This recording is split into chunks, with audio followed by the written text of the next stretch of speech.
Ladies and gentlemen, it's now time to welcome Geraldine Priya. She is the team leader New Mobility at Frost & Sullivan, and she will explain to us how you can take advantage of trends impacting fleet and mobility in Latin America. Hi everybody, my name is Geraldine Priya and I lead the New Mobility program in Frost & Sullivan. As part of the small presentation, we will look at the key short, mid and long-term growth opportunities in the shared mobility market. On the next slide, we have a snapshot of the key points that we would cover as part of this presentation. So now let's dive straight away into the presentation.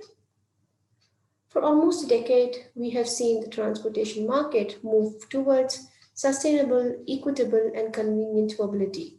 However, the pandemic and the lockdown has certainly disrupted the mobility market, and in particular, the shared mobility market has been hit in a very big way. We've seen drastic decline in the ride volumes, which is sort of understood because people are predominantly sitting in the houses and they're not able to move around. But what's hit the worst are the mass transportation modes like your public transport, your DRT, because people just do not want to share the vehicle with anyone else. However, the markets have started to recover. So in the second half of 2020 itself, we have started to see the markets recovering, but we do believe that full market recovery will only happen by the end of 2021.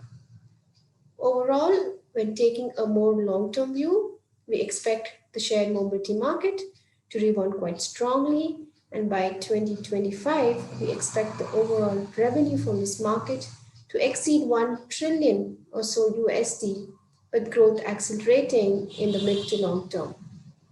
But the key takeaway here is that cities and people are moving towards a future which is sustainable, which is shared, and these will become central to cities' transport plans.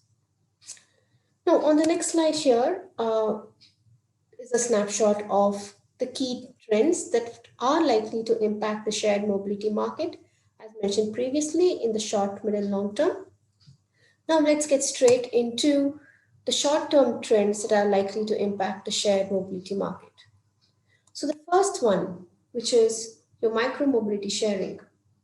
So micro-mobility sharing has seen a boom during COVID, which is quite evident from the graph, with countries globally registering an increase in the usage.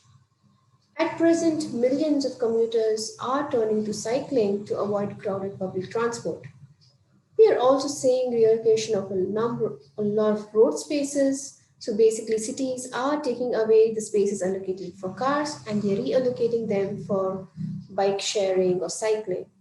And to give you an example, even in Latam, a lot of officials in Lima, Peru, and Colombia have set up bike networks and encouraged its residents to cycle to reduce the person-to-person contact. And we do believe that there are two trends that are key to drive this market.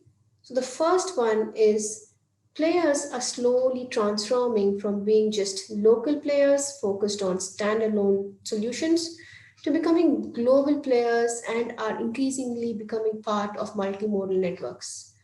For instance, if you take this German-based company called Tier Mobility, they recently acquired a company called Coop, post which they plan on offering e-mopeds and e-scooter rentals on a single platform. Similarly, another well-known company which all of you must have heard of is Jump Bikes, which was recently sold to Lime by Uber. So this is a company that is present in a number of locations and is also available as a solution, as a service on the Uber app itself. Now, the second trend that I want to emphasize on over here is the technology that drives or that underpins the micro-mobility sharing market. Technology definitely plays a key role in driving up the efficiencies and also bringing up the profitability for the bike sharing and generally for the micro-mobility sharing operators. And one key example that I would like to highlight here is a China-based operator called Hello Bike. So they have an AI-based solution called Hello Brain, as a part of which they offer an AI-based warning system. So this essentially detects technical issues and dangerous user behavior, and it alerts the rider.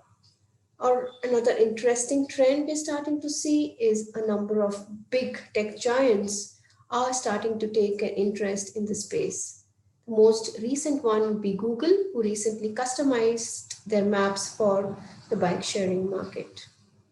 Although COVID has caused a disruption in the market, it has also given a chance for all the transport operators and cities globally to reshape the future. Now, moving on to the next slide, the next growth opportunity in the short term would be the last mile delivery market. So, there is a saying that goes that the worst times bring out the best, and so did the pandemic. We've seen a number of shared mobility operators quickly align themselves to the last mile delivery solution. This slide depicts a few examples of key operators who have repurposed the fleet for the goods delivery market. Although this current realignment is not expected to sort of boost revenues in the short term, e-commerce partnership will definitely be viewed as a potential growth avenue in the mid to long term. Now, if you have to think about it, there are a lot of synergies between the two markets, right? So both of them heavily rely on providing the best end consumer experience.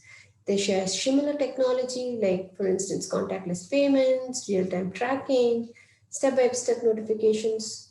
They also share a similar infrastructure. For instance, if you look at electric car sharing, or if you look at e-cargo bikes or electric delivery vans, you need the same charging infrastructure. And finally, the end goal for both these markets is sort of move into the autonomous mobility space. So it's quite evident that going forward, movement of goods in real time, as well as movement of people in real time, will definitely go hand in hand. Now, coming to the third growth opportunity, is the we do believe that single occupancy modes like car sharing and ride hailing are expected to drive up or grow in growth in the short to mid term. So the reason for this is that, see, not everybody really owns a private car. And also, given the economic downturn, it is unlikely that everyone will be able to purchase a car. Now, the closest experience that people have to owning a private car would be your car sharing or your ride sharing mode. So we definitely expect this market to rebound strong once we are past the pandemic. During the pandemic, the utilization rates for a number of operators dropped by almost 70 to 80%. For instance, if you look at the Latam region, operators in Argentina recorded a 75% drop in the first half of 2020. Brazil, on the other hand, witnessed a drop of only about 40% and is also expected to recover faster than any of the other countries, because there are a number of players like Turby and Kintoshare who were actually expanding their fleet even during the pandemic. So this is definitely a temporary phase for this market, and we expect the combined revenue from the car sharing and the ride hailing market to exceed $950 billion globally by 2025. And like seen on this particular slide, the operators were very quick to realign their strategies. They came up with a number of innovative solutions like long-term rentals, ride passes for specific use cases like corporates, advanced booking options, and also vacation rentals. Now, Latam, if we have to speak about Latam specifically, they offer a big potential for ride hailing. Now, if you look at the current state of the market, there's close to 2 million ride hailing vehicles in Latam. Didi is one of the biggest players, and they are rapidly expanding into the different countries in Latam. And what do we think are the key factors? So we believe that one of the key factors for this is that 1/4 of Latam's population comprises of millennials. And of course, millennials are they're more keen to use on-demand services rather than actually owning a car. The next key factor for driving the services would be the huge gap that exists in a commuting solution. So there is no perfect commuting solution right now. So people want to try out other modes like car sharing and ride hailing. And add to that the fact that using public transport is not really very safe. Considering the current times, people are more inclined to use these other modes. So we do believe that these two markets are definitely going to pick up faster than the other shared mobility markets. Now, on the next slide, let's look at the key trends that are expected to drive these markets. So you can see that on the y-axis, we have listed a number of trends, but there is one particular trend that I want to focus on more, which would be the electrification of fleet. Car sharing operators are increasingly shifting towards green vehicles, primarily because of the push from the cities. The operators are also keen on including electric vehicles in the fleet because they receive a lot of benefits like discounted parking or free parking in city centers. And similarly, the ride hailing segment is also best placed to reap the full benefits of electric taxis because of the operational economies. EVs are expensive to buy, but it's a lot easier to run. And ride hailing drivers almost do 5 times more kilometers than the average car driver. So, electrification as a trend is definitely going to see an uptake in the next 2 to 5 years. Also, before the pandemic, we started to see the evolution of mobility marketplaces and operators pouring into mass like your Uber and Lyft. Although this won't be an area of focus immediately, we will definitely see that the operators will reprioritize once things start to look a little better. Now, with this, we've come to the end of the short term trends for the shared mobility market. Now, let's deep dive into the trends that we are likely to see in the midterm. Now, let's take a brief look at this particular chart. It is clear from the chart that the percentage of people commuting alone has reduced to 58% from 70% in the past 2 decades in the US, which is obviously progress in the right direction because cities are trying to reduce the usage of private cars. But now, again, with safety being the top priority, commuting alone is likely to increase post the pandemic. So, taking a cue from the market, shared mobility operators like your shuttle operators and your ride hailing operators are readopting their business models in order to solve this problem. So, we had recently spoken to an operator called Zeno, which is a DRT operator based out of UK. So, they mentioned that because of the pandemic, they had to quickly pivot their technology solution in order to enable safe transport solution for key workers in UK. So their solution basically used data and technology to digitize fixed bus routes by partnering with local bus operators who had an underutilized fleet. So it was basically a win-win situation for all the parties involved here. There are many more examples like this, like a company called BusHub, a company called RideHip, who are offering similar solutions. So we do believe that this is just the beginning, and as companies reopen, as economies reopen, we will definitely see a lot more innovation on the corporate mobility front. Now moving to the next slide, which is about mobility as a service. So it is quite an evident or an understood factor that public transport is the backbone of any mass solution, because without a public transport solution, a mass solution ceases to exist. Now, with public transport slowly rebounding, it is expected to single-handedly drive the mass market in the mid to long term. It is very interesting to note how mass players have started to realign their services in a bid to stay relevant in the current times. For instance, there is a company called IOMOB. So they are one of the first mass operators to proactively take mitigation measures such as social distancing filters, real-time information on disinfection of vehicles, and crowdsources tools for rating transit occupancy. And now, as seen on the right side of the slide, we are starting to see that Mobility service providers are evolving in terms of service offerings, and strategic partnerships are being undertaken in order to obtain the relevant competitiveness and obtain the relevant competencies. So, now what is evident from looking at all of these business models so far is the main key factor that underpins all of the shared mobility models is technology. Technology is what allows operators to recoup some of the costs, what allows operators to sort of move towards their goal of becoming profitable. This is made possible through fleet optimizing platforms that can enable effective management of fleet and also offer other supporting services such as payments and predictive maintenances and etc. Some of the other technologies that go hand in hand with fleet management are listed here on the slide. For instance, you have mapping technologies that offer advanced vehicle tracking capabilities. You have telematics and IoT solutions that can enable contactless vehicle access and usage, which is definitely an important thing in the times of the pandemic.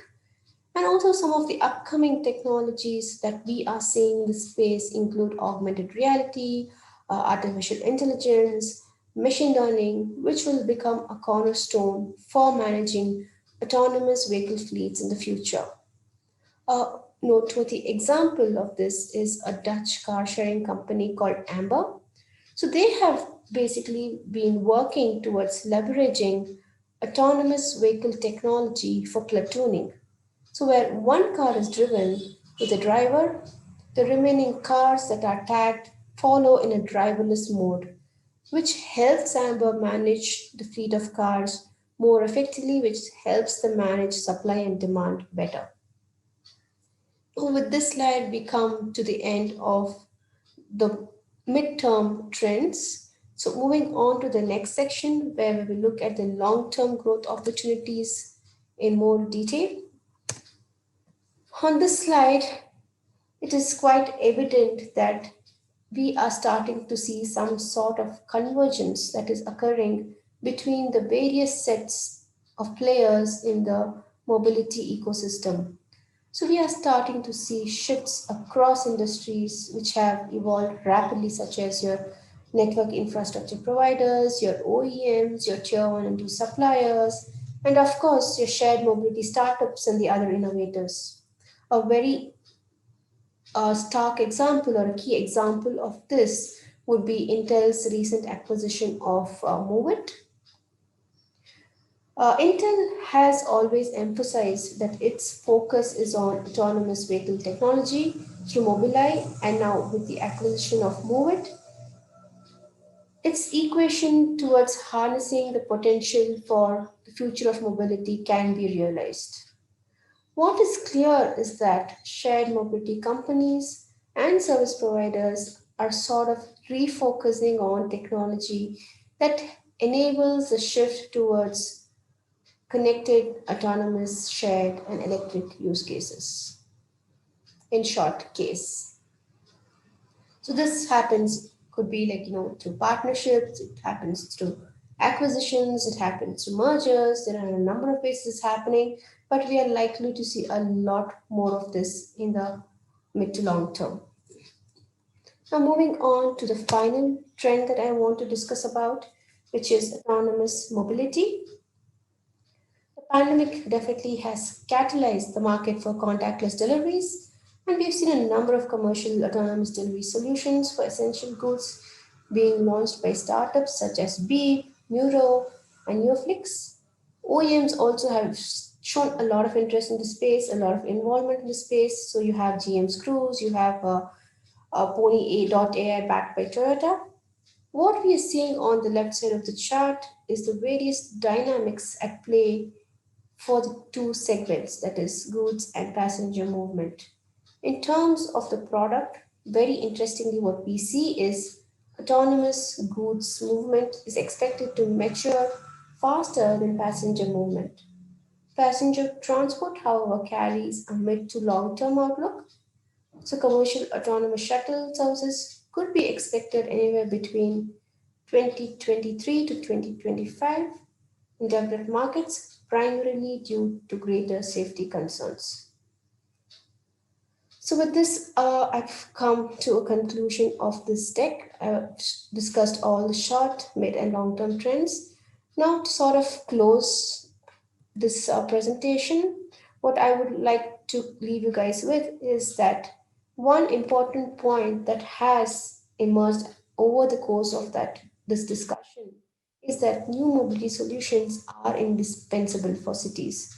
Despite being severely impacted by the pandemic, the overall market is expected to gradually gather steam and recover by the end of 2021. And like mentioned before, the overall market is forecasted to cross almost $1 trillion by 2025, which is a huge opportunity available. So, micromobility sharing is expected to be the prime driver for the market in the short term, owing to a number of concerns such as social distancing. Personal car ownership and commuting alone is also expected to increase as a result of the pandemic. However, the market will eventually move towards shared mobility modes, and a key driver force behind the shift is the pressing concerns of climate change. Now, as we move towards the midterm, we will see a greater penetration of fleet management technologies in operator fleets, mainly because they want to drive up the profitabilities. They also want to provide a safe, reliable solution for the customers. And the long term definitely belongs to the advanced mobility tech market and will also mark the commercialization of autonomous mobility solutions. With this, we have come to the end of this presentation. Thank you so much for this opportunity. And in case of any queries, please feel to reach out to me. My email ID is albertp@frost.com. It is also available at the end of the deck. Thank you so much. Thank you very much, Geraldine, Priya of Frost and Sullivan. Thank you for the presentation.